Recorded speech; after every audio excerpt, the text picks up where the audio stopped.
Party విషయంలో కేంద్రంలోని BJP వైఖరి ఏంటి?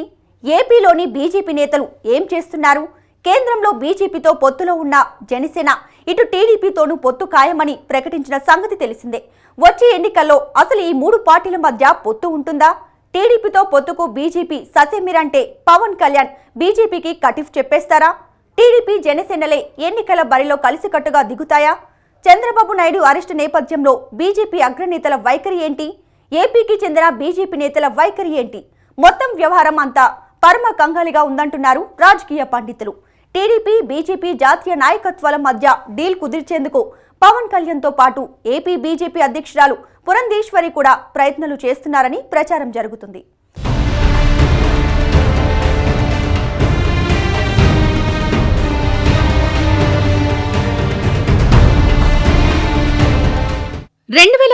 తరహాలో 2024 ఎన్నికల్లోనూ బీజేపీతో పొత్తు పెట్టుకోవాలని చంద్రబాబు నాయుడు భావించారు. అందుకోసం ఆయన విశ్వ ప్రయత్నాలు చేశారు. ఇంకా చేస్తూనే ఉన్నారు. ఒకప్పుడు ఏ నరేంద్ర మోదీనైతే వ్యక్తిగతంగా మాటలతో దాడి చేశారో అదే మోదీ పాలన అద్భుతమని పొగిడారు చంద్రబాబు. అయినా మోదీ నుండి టీడీపీకి సానుకూల స్పందనలు ఏమీ రాలేదు. బీజేపీకి మిత్రపక్షంగా ఉన్న జనసేన అధినేత పవన్ కళ్యాణ్ కూడా టీడీపీ బీజేపీల మధ్య ప్యాచ్ వర్క్ పూర్తి చేయడానికి తన వంతు ప్రయత్నం చేస్తూనే ఉన్నారు. ఇదే విషయాన్ని పవన్ కళ్యాణ్ బహిరంగంగా కూడా తెలియజేశారు. ఇలాంటి పరిస్థితుల్లో ఒకవైపేమో కేంద్రం G20 నాయకత్వంతో G20 సమ్మిట్లో చాలా బిజీగా ఉన్నారు. నాయకులు ఎవరు అందుబాటులో లేరు.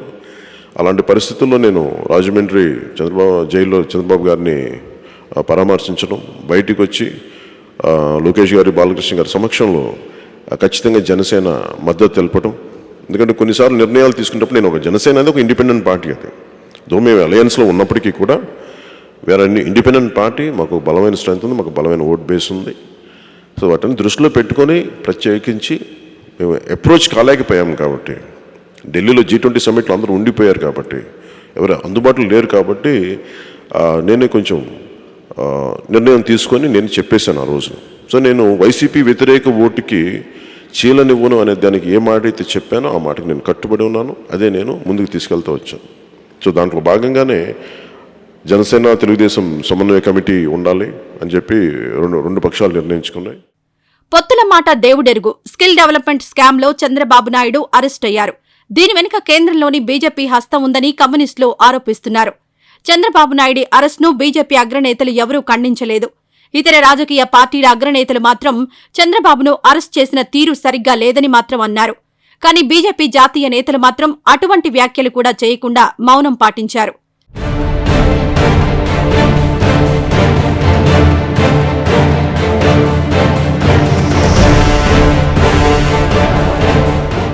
ఏపీకి చెందిన బీజేపీ నేతలు మాత్రం చంద్రబాబు నాయుడు అరెస్ట్ను ఖండించారు.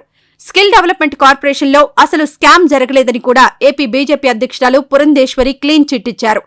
మరోవైపు టీడీపీ నుండి బీజేపీలో చేరిన ఎంపీలు సుజనా చౌదరి, సీఎం రమేష్లు కూడా చంద్రబాబు నాయుడు అరెస్ట్ను తప్పుబట్టారు.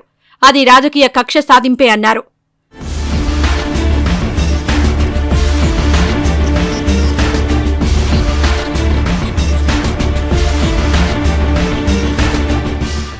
బీజేపీ మిత్రపక్షమైన జనసేన మాత్రం చంద్రబాబు నాయుడు అరెస్ట్ను తీవ్రంగా ఖండించింది. ఆ పార్టీ అధినేత పవన్ కళ్యాణ్ చంద్రబాబును జైలుకు పంపిన తర్వాత టీడీపీతో పొత్తు పెట్టుకుని ఎన్నికలకు వెళ్తామని ప్రకటన చేశారు. బీజేపీతో సంప్రదించకుండానే టీడీపీతో పొత్తు ప్రకటన చేయడంపై రాజకీయ వర్గాల్లో చర్చ జరిగింది. అయితే బీజేపీ నేతలు G20 సదస్సులో బిజీగా ఉండడం వల్లనే పొత్తు విషయంలో తానే నిర్ణయం తీసుకున్నానని పవన్ కళ్యాణ్ క్లారిటీ ఇచ్చారు.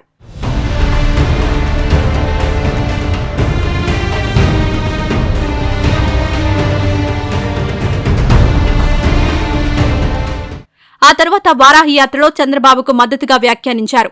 మన దేశంలో అవినీతి అనేది అసలు ఇష్యూనే కాదన్నారు పవన్. అవినీతి అన్నది ఏ స్థాయి వరకు చేస్తే ఆమోదయోగ్యమో డిబేట్ జరగాలని సూచించారు. అయితే దీనిపై విమర్శలు వెల్లువెత్తాయి. అవినీతి ఏ స్థాయిలో జరిగినా ఆమోదయోగ్యం కాదన్న వాదనలు వినిపించాయి.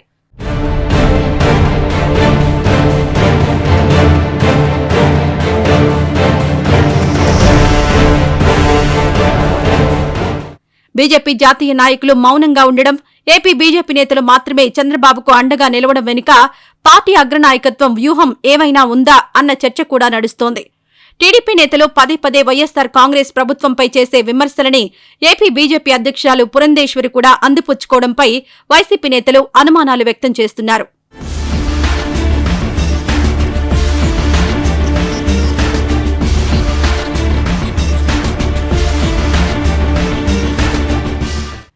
ఢిల్లీలో మద్యం విధానంపై సీబీఐ చేత దర్యాప్తు చేయించాలని పురంధేశ్వరి డిమాండ్ చేయడం కూడా టీడీపీ పార్టీ లైనే అంటున్నారు. ఈ క్రమంలోనే టీడీపీ బీజేపీలను కలపడానికి పురంధేశ్వరి ఢిల్లీలో ప్రయత్నాలు చేస్తున్నారని ప్రచారం జరుగుతోంది. దీనిపైనే వైసీపీ మంత్రులు ఆరోపణలు కూడా చేస్తున్నారు. చంద్రబాబును జైలు నుండి విడిపిస్తే టీడీపీని బీజేపీలో కలిపేయడానికి పురంధేశ్వరి డీల్ మాట్లాడడానికి ఢిల్లీ వెళ్లారంటూ మంత్రి అంబటి రాంబాబు వ్యాఖ్యానించారు. భారతీయ జనతా పార్టీ అధ్యక్షురాలు పురంధరేశ్వరి గారు పాపం ఆమె ఎంత తాపత్రయపడిపోతుందంటే మనం వింటూ ఉంటాం, blood is thicker than water అని. బంధుత్వ ప్రేమ. ఎన్టీ రామారావు గారిని వెన్నుపోటు పడవడంలో మాత్రం అందరూ సమిష్టిగా చేశారు. ఆ సమిష్టిగా చేసిన వారందరూ కూడా ఇప్పుడు పురంధరేశ్వరి గారు కాంగ్రెస్లోకి వెళ్ళారు, కాంగ్రెస్లో మంత్రి చేశారు. కాంగ్రెస్లో ఉన్న మరిదిని కాపాడే ప్రయత్నమే. వాళ్ళు బీజేపీలోకి వెళ్ళారు, బీజేపీ రాష్ట్ర అధ్యక్షులయ్యారు, మరిదిని కాపాడనేటువంటి తాపత్రయపడతా ఉంది. అసలు వెళ్ళింది వేరు. అసలు వెళ్ళింది చంద్రబాబు నాయుడు గారిని కాపాడదామని. నాకు తెలిసిన సమాచారం వరకు, అయ్యా చంద్రబాబు నాయుడు గారిని కాపాడండి, ఆయనకి సహాయం చేయండి, బీజేపీ ప్రభుత్వం అండగా ఉండండి, మొత్తం పార్టీని తీసుకొచ్చి తెలుగుదేశం పార్టీని తీసుకొచ్చి బీజేపీలో కలిపేస్తామని కూడా ప్రామిస్ చేశారు. చిత్రం ఏమిటంటే చంద్రబాబు నాయుడిని అరెస్ట్ చేసిన స్కిల్ డెవలప్మెంట్ స్కామ్ లో మొదట అవినీతిని గుర్తించింది కేంద్రం పరిధిలోని జీఎస్టీ అధికారులే. ఆ తర్వాత కోట్లాది రూపాయల ప్రజాధనం షెల్ కంపెనీల ద్వారా ఎలా తరలిపోయిందో దర్యాప్తు చేసి కొందరిని అరెస్ట్ చేసింది కేంద్రం పరిధిలోని ఎన్ఫోర్స్మెంట్ డైరెక్టరేట్ అధికారులే. స్కిల్ స్కామ్పై 100 పేజీలకు పైగా నివేదికను కూడా సమర్పించింది ఈడీ. షెల్ కంపెనీల నుండి హవాలా మార్గంలో డబ్బులు చంద్రబాబు నాయుడికి అందాయని ఆరోపించింది ఈడీ. అయితే చంద్రబాబుకు అందిన కోట్లాది రూపాయలు ఎక్కడి నుంచి వచ్చాయో చెప్పాలంటూ కేంద్రం పరిధిలోని ఐటీ శాఖ నోటీసులు జారీ చేసింది. మొత్తం మీద అడుగడుగునా కేంద్ర దర్యాప్తు సంస్థల పాత్రే ఉంది. చివర్లో ఏపీసీఐడీ పోలీసులు చంద్రబాబును అరెస్ట్ చేశారు.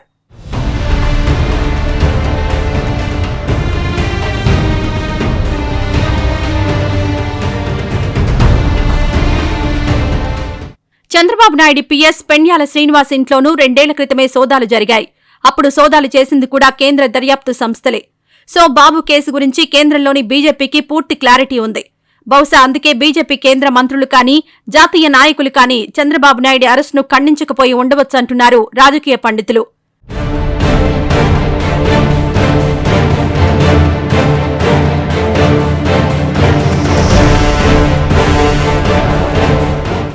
బీజేపీ నేతలకే కాదు చంద్రబాబు నాయుడికి తన కేసును వెలుగులోకి తెచ్చింది కేంద్ర సంస్థలే అని తెలుసు. ఈ కేసు వెలుగులోకి తెచ్చిన సమయంలో చంద్రబాబు ముఖ్యమంత్రిగానే ఉన్నారు. అప్పుడు జగన్మోహన్ రెడ్డి కేవలం ప్రతిపక్ష నేత మాత్రమే.